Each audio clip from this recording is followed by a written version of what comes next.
Hi hello ಎಲ್ರಿಗೂ ನಮಸ್ಕಾರ. ನಾನು ನಿಮ್ಮ ಪ್ರೀತಿಯ Geeta Mahesh. Welcome back to Geeta Mahesh YouTube channel. So ಇವತ್ತೆಲ್ಲಿಗೆ ಹೋಗ್ತಿದ್ದೀವಿ? ಅಲ್ಲಿಗೆ ಹಾ, ಅಲ್ಲಿಗೆ. ಅಂದ್ರೆ 2 ವರ್ಷದಿಂದ ಅನ್ಕೊಂತಾ ಇದ್ವಿ, ಬಟ್ ಹೋಗಕ್ ಆಗಿರ್ಲಿಲ್ಲ. ಸೊ ಇವತ್ತು ಅದು ಸಡನ್ ಆಗಿ ನಿನ್ನೆ ನೈಟು ಪ್ಲಾನ್ ಆಗಿರೋದು. ಸೊ ಎಲ್ಲಿಗೆ ಹೋಗ್ತಿದ್ದೀವಿ, ಯಾರ್ಯಾರು ಹೋಗ್ತಿದ್ದೀವಿ ಅಂತ ಹೇಳ್ಬಿಟ್ಟು ಈ ಪೂರ್ತಿ ಬ್ಲಾಗ್ನ ನೋಡಿ ಗೊತ್ತಾಗುತ್ತೆ. ಎಲ್ಲರಿಗೂ ನಮಸ್ಕಾರ. ನಮಸ್ತೆ. ನಮಸ್ತೆ. ಓಕೆ, ಬ್ಲಾಗ್ನ ಕಂಟಿನ್ಯೂಸ್ ಆಗಿ ನೋಡ್ರಿ. ಎಲ್ಲಿ ಹೋಗ್ತಿದ್ವಿ ಏನಂತ ಹೇಳ್ಬಿಟ್ಟು ಕಮೆಂಟ್ ಗೊತ್ತಾಗ. ಅವ್ರು ಹೆಂಗ್ ಕಮೆಂಟ್ ಮಾಡ್ತಾರೆ? ಅಡ್ವಾನ್ಸ್ ಅಡ್ವಾನ್ಸ್ Guess ನಿಮ್ಗೆ ಮಾಡು. ಏನಾದ್ರೂ ಗೆಸ್ ಆದ್ರೆ ಕಮೆಂಟ್ ಮಾಡ್ರಿ. So let's go. ಸತ್ಯಭಾಮೆ ಕೋಪವೇನೆ ನನ್ನಲ್ಲಿ ಸರಸಕ್ಕೆ ಕರೆದರೆ ವಿರಸವ ತೋರುವೆ ಏಕೆ ನಾವು ಹೊರಟಿರೋದು ಧಾರವಾಡ ಜಿಲ್ಲೆಯ ನವಲಗುಂದ ತಾಲೂಕಿನ ಯಮನೂರು ಗ್ರಾಮ ದೇವಸ್ಥಾನಕ್ಕೆ. ಸೊ ಯಾರ್ಯಾರು ಹೋಗ್ತಿದ್ವಿ ಅಂತ ಹೇಳ್ಬಿಟ್ಟು ತೋರಿಸ್ತೀನಿ ಬರ್ರಿ. ಇವಾಗ ನನ್ನ ನಿಮ್ಮ ಹುಡುಗಿನ ಕರ್ಕೊಂಡ್ ಬರ್ಬೇಕಾಗಿತ್ತ. ಇಲ್ಲ ಶ್ರೀಶೈಲ್ಗ. ಇನ್ನೂ 2 ಜೋಡಿ ಬರಬೇಕಿತ್ತು. ಅವರು ಏನೋ ಕೆಲಸ ಇರೋದರಿಂದ ಬರಲಿಲ್ಲ. ಸೊ ಹಾಗಾಗಿ ನಾವು 3 ಜನ ಹೊರಟ್ವಿ. ಸೊ ಗಾಡಿಗೆ ಪೆಟ್ರೋಲ್, ಡೀಸೆಲ್ ಇನ್ನೊಂದೇನೋ ಹಾಕಿಸ್ತಿದ್ರು, ಬಟ್ ಅದ್ರ ಬಗ್ಗೆ ನನಗೆ ಐಡಿಯಾ ಇಲ್ಲ. ಏನು ಅಂತ ಗೊತ್ತಿದ್ರೆ ಕಮೆಂಟ್ ಮಾಡಿ. ಸೊ ನಾವು ಅಲ್ಲಿಂದ ಸೀದಾ ಹೊರಟ್ಬಿಟ್ವಿ ದೇವಸ್ಥಾನದ ಕಡೆಗೆ. ಇವತ್ತು ಡಿಮಾರ್ಟಿಗೆ ಕರ್ಕೊಂಡು ಹೋಗ್ತೀನಿ ಅಂತ ಹೇಳಿದ್ದ ಮೈ. ಹೌದಲ್ಲ? ಏ ಬೇಡಪ್ಪ ಯಪ್ಪ. ಎಷ್ಟೋ ದಿವಸ ಹೋಗ್ಬೇಕು ಅನ್ಕೊಂಡಿದ್ ಅಂತಿದ್ವು. ಇವತ್ತು ಸಡನ್ನಾಗಿ ಮೈ ಪ್ಲಾನ್ ಮಾಡಿಬಿಟ್ಟಾನ. ನಿಂಗೆ ಫೋನ್ ಹಚ್ಚಿ ಮಾತಾಡಿದ್ರು ನಂಗೆ ಹೇಳಿರ್ಲಿಲ್ಲ ನೋಡಿ ಮೈ ಅಂತ. ಹಾಂ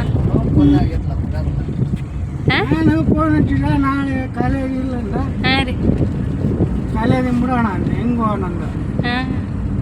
ಮತ್ತು ನಮ್ಮ ಬಾಜು ಎಲ್ಲ ರೊಕ್ಕನ ಬಾಜು ಏನಿಲ್ಲ ಹೋಗ.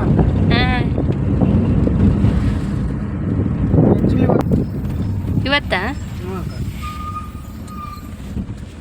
ಹೋಗಿ ಪೇಮೆಂಟ್ ತರೋದಿತ್ತು. ಇವೆಲ್ಲ ಡಾಕ್ಯುಮೆಂಟ್ಸ್ ಸಣ್ಣ ಹಾಕಕತ್ತಾವ ಕಂಟಿನ್ಯೂ. ಸೊ ನಾವು ಗಾಡಿಗೆ ಪೆಟ್ರೋಲ್ ಅಂಡ್ ಡೀಸೆಲ್ ಹಾಕ್ಸ್ಕೊಂಡು ಹೋಗ್ಬೇಕಾದ್ರೆ ಒಂದು ನ್ಯೂಸ್ ಪೇಪರ್ ಕೊಟ್ಟರು, ವಿಜಯವಾಣಿ ಅಂತ. ಅದರಲ್ಲಿ ಮುಂಜಾನೆ ಮಾತು ಅಂತ ಹೇಳ್ಬಿಟ್ಟು ಎಷ್ಟು ಚೆನ್ನಾಗಿ ಕೊಟ್ಟಾರ. ಸೊ ಅದು ಸ್ನೇಹಿತರ ಬಗ್ಗೆ ಇರೋದು, ಹಾಗಾಗಿ ಮೈ ಓದ್ತಾರೆ. ಇವಾಗ ನೋಡ್ಕೊಂಡ್ ಬರೋಣ ಬರ್ರಿ. ಹೇಳ್ರಿ ಸಾಹೇಬ್. ಹುಟ್ಟುತ್ತಲೇ ಯಾರು ವೈರಿಗಳು ಸ್ನೇಹಿತರು ಆಗೋದಿಲ್ಲ. ವೈರಿಗಳಿಗಿಂತ ಸ್ನೇಹಿತರು ಹೆಚ್ಚಿರುವಂತೆ ನೋಡಿಕೊಳ್ಳುವುದು ನಮ್ಮ ಕೈಲೇ ಇರುತ್ತದೆ. ಹಂಗಂದ್ರೆ ಏನು ಹೇಳ್ರಿ ಈಗ? ಸ್ನೇಹಿತರನ್ನ ಹೆಚ್ಚಿಸಿಕೊಳ್ಳೋಣ. ಹಂಗಂದ್ರೆ ಏನು ಹೇಳ? ನಿಂಗೆ ಏನು ಅರ್ಥ ಆಯ್ತು? ಯಾರು ಮತ್ತೆ ನಮಗೆ ಯಾರು ವೈರಿಗಳಿಲ್ಲ ಅಂತಂದಂಗೆ ಆಮೇಲೆ ಸಿಚುವೇಶನ್ಸ್ಗಳು ಆಗಿರ್ತಾವೆ. ಹಂಗ ವೈರಿಗಳು ಯಾರು ಸ್ನೇಹಿತರು ಅದಕ್ಕೆ ವೈರಿಗಳು ಯಾರು ಇರ್ತಾರ ಅವ್ರನ್ನ ನಾವು ಮತ್ತೆ ಸ್ನೇಹಿತರು ಮಾಡ್ಕೋಬೇಕಂತೆ. ಕೆಲವೊಂದು ಟೈಮ್ ಸಾಧ್ಯ ಆಗುತ್ತೆ, ಸಾಧ್ಯ ಆಗಲ್ಲ. ಎಕ್ಸಾಂಪಲ್ ಯಾರು ಕೊಡ್ಬೇಕು ಹೇಳು? ಬೇಡವೇ ಬೇಡ. ಎಕ್ಸಾಂಪಲ್ ಕೊಟ್ಟಾರ, ವಿಡಿಯೋ ನೋಡಿ ಬಂದು ನನಗೆ ಬೈತಾರ. ನನಗೆ ಯಾಕೆ ಬೈತಾರೆ? ಇರೋ ಸತ್ಯ ಅದು. ಪೇಪರಲ್ಲಿ ಬಂದಿರುತ್ತಾನೆ ಮತ್ತೆ. ಯಾರು ಸೇರಲ್ಲ ಅನ್ಸುತ್ತೆ ನೀವು ಹಾಗೆ ಮೊದಲಿನ ಥರ. ಅವ್ರ ಕೆಲ್ಸಕ್ಕೆ ಅವ್ರು ಬಿಸಿ ಆಗಿಬಿಟ್ಟಾರ. ಆಯ್ತು, 4-5 ಬೈಕ್ ತಗೊಂಡು ಮಾಡಿಕೊಡ್ತೀವಿ. ಒಂದೊಂದು ಗಾಡಿಯಾಗ ಇಬ್ಬರು ಮೂವರು ಮೆಂಟೆ. ಈ ಬೈಕ್ ಅನ್ನೋದು ಹೋಗ್ಬಿಟ್ಟದ್ ಬಿಡ್ರಿ, ಯಾರು ಸಿಗಲ್ಲ. ಹಂಪಿಗೆ ಹೋಗಿ, ಅಂಜನಾದ್ರಿಗೆ ಹೋಗಿವಿ. ಆಮೇಲೆ ನಮ್ಮ ಮನೆ ದೇವ್ರಿಗೆ ಅಂತ ಭಾಳ ಹೋಗಿವಿ. ಆಮೇಲೆ ಬಾದಾಮಿಗೆ ಹೋಗಿವಿ. ಈಗ ನೋಡಿ ಎಲ್ಲಾರು ಹೋಗೋದು. ನಾವು ಒಂದ್ಸಲ ಬೈಕ್ ಮೇಲೆ ಹೋಗಿ ಬಂದಿವಲ್ಲ ಮೈ. ನೋಡ್ರಿ, ಪೇಪರ್ನಲ್ಲಿ ಒಂದು ಮುಂಜಾನೆ ಮಾತು ಅಂತೇಳಿ ಬಂದಿತ್ತು. ಅದರಲ್ಲಿ ಒಂದು ಸ್ನೇಹಿತರನ್ನು ಪದ ಬಂದಿರೋದಕ್ಕೆ ಇಷ್ಟೆಲ್ಲ ಕನ್ವರ್ಜೇಷನ್ ಆಯ್ತು ಸ್ನೇಹಿತರ ಬಗ್ಗೆ. ಸ್ನೇಹಿತರಂದ್ರೆ ಮೇ ಬಿ ಅದರ ಪವಾಡನ ಹಂಗೆ ಅನ್ಸುತ್ತೆ. ಸೊ ತುಂಬಾ ಬಿಸಿಲು ಇರೋದ್ರಿಂದ ನಾನು ಸ್ವಲ್ಪ ಲಾಂಗ್ ಜರ್ನಿ ಆಗಿರೋದ್ರಿಂದ ಮಲ್ಕೊಂಡು ಎದ್ಬಿಟ್ಟೆ. ಸೊ ಭಾಳ ಅಂದ್ರೆ ಭಾಳ ಬಿಸಿಲು, ಯಾಕಂದ್ರೆ ಲಾಂಗ್ ಜರ್ನಿನೂ ಆಗುತ್ತೆ. ಇದು ಅಣ್ಣಿಗೆರೆ ಆದ್ಮೇಲೆ ಇದು ಫುಲ್ ಡ್ರೈ ಏರಿಯಾ ಇದೆ. ಬರೀ ಹತ್ತಿನ ಬೆಳೆದಾರ ನೋಡಿ, ನೀರಿಲ್ಲ ಬರ್ತೈತಿ. ಇದೇನಿದು ಹಾಕ್ಯಾರೋದು ಕಾಣಿಸಕತ್ತೈತಿ? ಕುಸಿಬಿ ಕುಸಿಬಿ ರೇಟ್ ಹಾಕದ ಪಾರಿವಾಳ ಹಾಕಿದಾಗ ಸಾಕಿದಾಗ ಇದು ತೊಗೊಂಬರಾಗ್ತದೆ.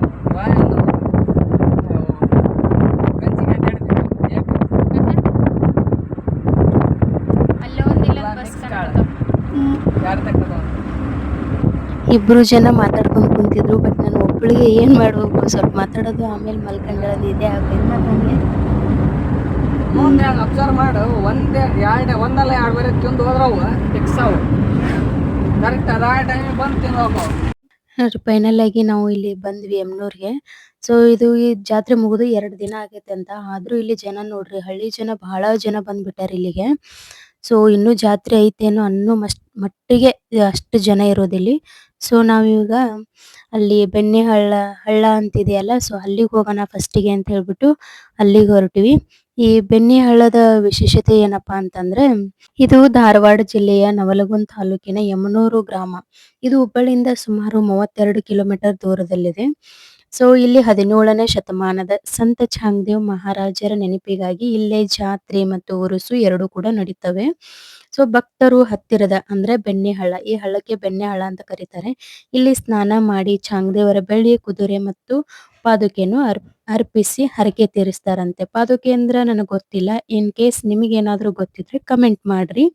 ಸೊ ಹಿಂದೂ ಸಂಪ್ರದಾಯದ ಪೂಜೆ ಮತ್ತು ಮುಸ್ಲಿಂ ಪದ್ಧತಿಯ ಉರುಸು, ಗಂಧಾಭಿಷೇಕ ಎರಡೂ ಒಂದೇ ಸ್ಥಳದಲ್ಲಿ ನಡೀತಾವಂತಿಲ್ಲಿ. ಸೊ ಬೆಣ್ಣೆಹಳ್ಳದ ದೇವಸ್ಥಾನದ ಸಮೀಪದಲ್ಲಿ ಐತಿದು. ಸೊ ಬೆಣ್ಣೆಹಳ್ಳದಲ್ಲಿ ಸ್ನಾನ ಮಾಡಿದರೆ ಇಲ್ಲಿ ಚರ್ಮ ರೋಗ, ಮೈಗೆ ಯಾವುದೇ ತರಹ ಚರ್ಮ ರೋಗಲೆ, ಯಾವಾಗ ತರದ ಗಾಯ ಆಗಿರ್ಲಿ, ಸೊ ನಿವಾರಣೆ ಆಗ್ತಾವ ಅಂತ ಹೇಳ್ಬಿಟ್ಟ ಇಲ್ಲಿ ನಂಬಿಕೆನ ಐತಿ.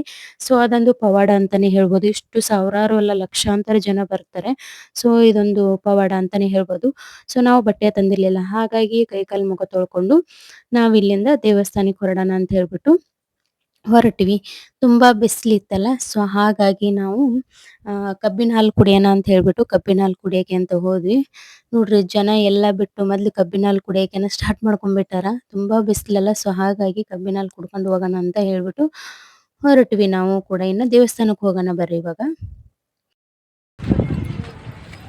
ಅದ ಅಲ್ಲ ಒಂದು ಗಮ್ಮತ್ತೆ. ಇದು ತಿನ್ನೋದು ಏನ್ ಮತ್ತೆ ಶೆಕೆ ಶೆಕೆ ಅನ್ಸಕೈತ್ ನೋಡಪ್ಪ ಪಕ್ಕಾರ್. ಅನ್ನ ಹೊಟ್ಟೆ ಸಿತ್ತು, ಹೊಟ್ಟಿಗೆ ಭೋಜನನ ಎಲ್ಲೂ ಸಿಗ್ಲಿಲ್ಲ. ಕಟ್ನಾಗ ಮಾಡ್ಕೊಂಡು ಸೀದಾ ಬರ್ರಿ. ಒಳ್ಳೆ ಚರ್ ನೋಡಿ. ಇಲ್ಲೆಲ್ಲ ಬರೀ ಅದೇ ಸಿಗುತ್ತಂದ್ರಲ್ಲಪ್ಪ, ಏನೂ ಸಿಗಂಗಿಲ್ಲ ಅಂತಂದ್ರಿ. ಇಲ್ಲ ಊರ ಸಿಗುತ್ತೆ. ಪೂರ ಸಿಗುತ್ತಾ? Mutton chicken egg rice fried rice. ಅಲ್ಲಿಂದ ದೇವಸ್ಥಾನಕ್ಕೆ ಬಂದ್ವಿ. ಇಲ್ಲಿ ಕರ್ಪೂರ, ಊದುಬತ್ತಿ ಮತ್ತೆ ಸಕ್ಕರೆ, ಉಪ್ಪು, ಎಲ್ಲ ಹೂವ ಎಲ್ಲಾನು ತಗೊಂಡು ದೇವಸ್ಥಾನದ ಒಳಗಡೆ ಹೋಗೋಣ ಅಂತ ಹೇಳ್ಬಿಟ್ಟು ಎಲ್ಲ ತಗೊಂಡ್ವಿ. ಬನ್ನಿ ಇವಾಗ ದೇವಸ್ಥಾನ ಒಳಗಡೆ ಹೋಗೋಣ. ಇದು ಹಿಂದೂಗಳಿಗೆ ಚಾಂಗದೇವ್ ಮಹಾರಾಜ್ ಮತ್ತು ಮುಸ್ಲಿಮರಿಗೆ ರಾಜ ಬಾಗೇಶ್ವರ್ ಎಂದು ಹಿಂದೂ ಮುಸ್ಲಿಂ ಭಾವೈಕ್ಯತೆಗೆ ಸಾಕ್ಷಿಯಾದ ಈ ದೇವಸ್ಥಾನ. ಸೊ ತುಂಬಾ ರಶ್ ಇತ್ತು. ಎಷ್ಟು ನೋಡ್ರಿ, ನೀವೇ ನೋಡ್ತಿದ್ದೀರಲ್ಲ. ಸೊ ಇಷ್ಟು ತುಂಬಾ ರಶ್ ಇರೋದ್ರಿಂದ ನಾವು ಸೈಡ್ ಅಲ್ಲ ಅದು ಒಳಗಡೆ ದರ್ಶನ ಮಾಡೋಣ ಅಂತ ಹೇಳ್ಬಿಟ್ಟು ಒಳಗಡೆ ಹೋದ್ವಿ.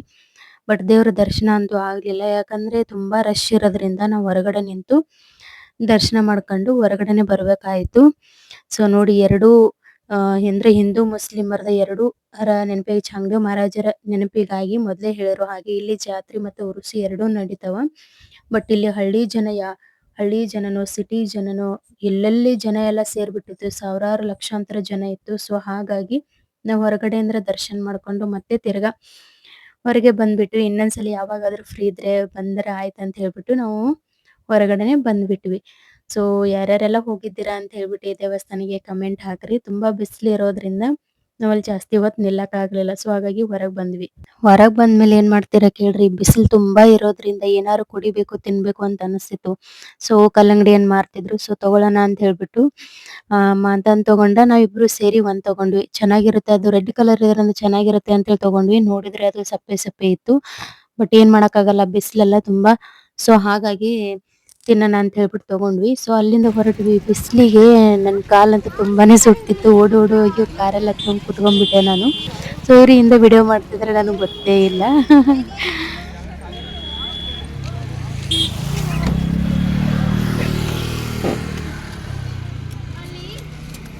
ಏನ್ ಗೊತ್ತಾ, ಅಲ್ಲಿ ದೇವ್ರ ದರ್ಶನ ಆಗ್ಲಿಲ್ಲ. ಇಲ್ಲಂತೂ ಆಯ್ತಪ್ಪ, ಪಾದಯಾತ್ರೆಯಲ್ಲಿ ದೇವ್ರ ದರ್ಶನ ಆಯ್ತು. ನಾನು ಆವಾಗ್ಲೇ ಹೇಳಿದಂಗೆ ಇಲ್ಲಿ ಸ್ನಾನ ಮಾಡ್ಕೊಂಡು ದೇವಸ್ಥಾನಕ್ಕೆ ಹೋಗ್ಬೇಕಾದ್ರೆ ಕುದುರೆ ಬಂಡಿಯಲ್ಲಿ ಹೋಗ್ತಿದ್ದಾರಲ್ಲ ಇದೇ ತರ ನೋಡ್ರಿ ಕುದುರೆ ಬಂಡಿಯಲ್ಲಿ ಜನ ಹೆಂಗ್ ಹೋಗ್ತಿದಾರ ಅಂತ ನೋಡ್ರಿ. ಇವಾಗ ಊಟ ಮಾಡೋಣ ಅಂತ ಹೇಳ್ಬಿಟ್ಟು ಕಾರ್ನ ಸೈಡ್ಗೆ ಹಾಕಿದ್ವಿ. ತುಂಬಾ ಬಿಸಿಲಿರೋದ್ರಿಂದ ಎಲ್ಲಾದ್ರೂ ಗಿಡ ಕೆಳಗಡೆ ಕುತ್ಕೊಂಡು ಊಟ ಮಾಡೋಣ ಅಂತ ಹೇಳ್ಬಿಟ್ಟು ಪಾರ್ಸೆಲ್ ತಗೊಂಡ್ ಬಂದಿದ್ರಲ್ಲ ಸೊ ಎಲ್ಲಾರು ಗಿಡದ ಕೆಳಗೆ ಕುತ್ಕೊಂಡು ಊಟ ಮಾಡೋಣ ತುಂಬಾ ಬಿಸಿಲು ಅಂತ ಹೇಳ್ಬಿಟ್ಟು ಗಿಡದ ಕೆಳಗೆ ಕುತ್ಕೊಂಡು ಊಟ ಮಾಡಿದ್ವಿ. ಸೊ ಈ ಬಿಸಿಲಿಗೆ ಊಟ ಅಂತೂ ಹೋಗ್ತಿರ್ಲಿಲ್ಲ, ನೀರಿದ್ರೆ ಸಾಕು ಅನ್ನೋಷ್ಟು ಆಗೋಯ್ತು ಪರಿಸ್ಥಿತಿ. ಸೊ ಅಷ್ಟು ಬಿಸಿಲಿತ್ತು. ಊಟ ಮುಗಿಸ್ಕೊಂಡು ಹೊರಟಿವಿ. ಅಲ್ಲಿ ಮಧ್ಯೆ ಹೋಟೆಲ್ ಹೆಸರು ಹೆಂಗಿತ್ತು ನೋಡ್ರಿ. ಹೋಟೆಲ್ ಫಸ್ಟ್ ಟೈಮ್ ನೋಡಿದೆಪ್ಪ, ಸ್ನೇಹಿತರ ಹೋಟೆಲ್ ಅಂತ. ಎಷ್ಟೋ ಹೋಟೆಲ್ ನೋಡಿದೆ ಬಟ್ ಈ ತರ ಹೆಸರು ಇರೋದನ್ನ ನೋಡಿರ್ಲಿಲ್ಲ ನಾನು. ಆಕ್ಚುಲಿ ನೀಟಾಗಿ ಕಾಣಿಸ್ಲಿಲ್ಲ. ಸ್ನೇಹಿತರ ಹೋಟೆಲ್ ಅಂತ ಫಸ್ಟ್ ಟೈಮ್ ನಾನು ಈ ತರ ಹೋಟೆಲ್ ನೋಡ್ತಿರೋದು, ಎಲ್ಲೂ ಈ ತರ ಇಲ್ಲ. ಇಷ್ಟೆಲ್ಲ ಮುಗಿಸ್ಕೊಂಡು ಹೊರಡು ಅಷ್ಟರಲ್ಲಿ ತುಂಬಾ ಟೈಮ್ ಆಗಿ ಹೋಗಿತ್ತು. ಸೊ ಇನ್ನ ಹೊರಡೋಣ ಅಂತ ಹೇಳಿ ಹೊರಟು ಬಿಟ್ವಿ. ಬಿಸಿಲಿಗೆ ಎಷ್ಟೇ ಆದ್ರೂ ದಾರಿ ಸಾಕ್ತಿರ್ಲಿಲ್ಲ. ಸೊ ಹೊರಡೋಣ ಅನ್ನೋ ಅಷ್ಟರಲ್ಲಿ ದಾರಿ ಮಧ್ಯದಲ್ಲಿ ನೋಡ್ರಿ ಇವ್ರು ಇಲಾಚಿಕಾಯಿ ಅಂತಾರೆ, ಇಲ್ಲಿ ಯಾವ ತರ ಅಂತಾರೆ ಅಂತ ನನಗ್ ಗೊತ್ತಿಲ್ಲ. ಬಟ್ ನಮ್ ಕಡೆ ಆ ತರ ಕರೀತಾರೆ. ಬೇಡ ಅಂದ್ರು ನೋಡ್ರಿ, ನಾನ್ ಬೇಡ ಅಂದಿಲ್ಲ, ನಾನೇ ಬೇಕು ಅಂತ ಕಳಿಸಿರೋದು. ಅಲ್ಲಿ ಹೋಗಿ ಗಿಡದಲ್ಲಿನ ಹಣ್ಣು ಹರಿಯಕ್ ಸ್ಟಾರ್ಟ್ ಮಾಡ್ಬಿಟ್ರು. ಸೊ ಯಾವ ಹಣ್ಣು ಅಂತ ತೋರಿಸ್ತೀನಿ ನಾನ್ ನಿಮ್ಗೆ. ಅವರು ಗಿಡದವ್ರು ನೋಡ್ರಿ ಕೆಳಗಡೆ ಈ ತರ ಕಂಟಿ ಎಲ್ಲಾ ಗಿಡಕ್ಕೂ ಅದೇ ತರ ಇತ್ತು. ಕಂಟಿ ತಂದ್ಬಿಟ್ಟು ಗಿಡದ ಬಡ್ಡಿಗೆಲ್ಲ ಹಚ್ಬಿಟ್ಟಿದ್ರು. ಸೊ ಅದನ್ನ ನೀಟಾಗಿ ಕೀಳಕ್ಕೂ ಬರ್ತಿರ್ಲಿಲ್ಲ. ಸೊ ಅವನ್ನ ಹರ್ಕೊಂಡ್ವಿ. ಒಂದೂವರೆ ತಾಸು ಅಲ್ಲೇ ಹೋಗ್ಬಿಡ್ತು ನಮ್ಗೆ. ನೋಡ್ರಿ ಈ ತರ ತೋರಿಸ್ತೀನಿ, ಇವಕ್ಕೆ ಯಾವ ಕಾಯಿ ಅಂತಾರ ಅಂತ ಹೇಳ್ಬಿಟ್ಟು ಕಮೆಂಟ್ ಮಾಡ್ರಿ. ಇಷ್ಟ ಹರ್ಕೊಂಡು ನಾವು ಹೊರಟ್ವಿ ಮನೆ ಕಡೆಗೆ.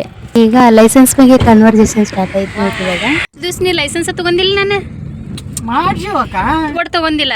ಗಾಡಿ ಇಸ್ಕೊಂಡಿಲ್ಲ ಅಲ್ಲಿ 4 ಕಾರು 2 ಬುಲೋರ ಮತ್ತೇನ ಏನೇನದಾವು? ಫ್ಯಾಕ್ಟ್ರಿ ಓನರ್, ಹಾ, granite factory, granite factory owner, ಮತ್ತೆ ಕೋಟೆ 16 ಕೋಟಿ ಹೊಡೆ. 16 ಕೋಟಿ ಒಡೆಯ ಏನ ಅಣ್ಣನ್ ತೋರಿಸ್ತು ಇವ್ರೆ. ಅದ್ರ ಲೈಸೆನ್ಸ್ ಕೈಯಾಗಿಲ್ಲ. ಹಣ್ಣುಗಳು ಬಹಳ ಜನ ಅದಾರ. ಆಧಾರ್ ಕಾರ್ಡ್ ಕೊಡ್ಲಿ ಅಂದ್ರೆ ಏನ್ ಮಾಡಿದಿದೆ? ಕರ್ಕೊಂಡು ಬಂದು ನೋಡೋದು ಇಚ್ಛೆ ಬಂದಿಲ್ಲ sir. PAN card Aadhaar card ಕೇಳಿ ಏನ್ ಮಾಡ್ತೀವಿ? ಆಮೇಲೆ ಮೊನ್ನೆ ಹೊಸಪೇಟೆಗೆ ಲೈಲ್ಯಾಂಡ್ ಹೋದಾಗ ನಮ್ಮ ನಾಗಪ್ಪ ಅಂದಿದ್ದು ಇನ್ನೊಂದು ಮಚ್ಗೆಲಿ ಇದನ್ನ ಅಂದ. ಇಲ್ಲ ಸರ ಗಾಡಿಗೆ ಇತ್ತು ನಿಲ್ಸಿನ ಹೊಡೆದ್ ಬಿಟ್ಟು ಯಾಕಲ್ಲ ಬಿಡು ಯಾಕ. ಈ ವ್ಲಾಗ್ನ ಇಲ್ಲೇ ಎಂಡ್ ಮಾಡ್ತೀನಿ. ನನಗೆ ಗೊತ್ತಿರೋಷ್ಟು ಮಾಹಿತಿಯನ್ನು ಇನ್ಫಾರ್ಮೇಶನ್ ಶೇರ್ ಮಾಡಿದ್ದೀನಿ. ಇಷ್ಟ ಆದ್ರೆ ಲೈಕ್, ಕಮೆಂಟ್, ಶೇರ್ ಮತ್ತು ಸಬ್ಸ್ಕ್ರೈಬ್ ಮಾಡ್ರಿ. ಈ ವಿಡಿಯೋ ನೋಡಿದ್ದಕ್ಕೆ ಥ್ಯಾಂಕ್ ಯು ಸೋ ಮಚ್.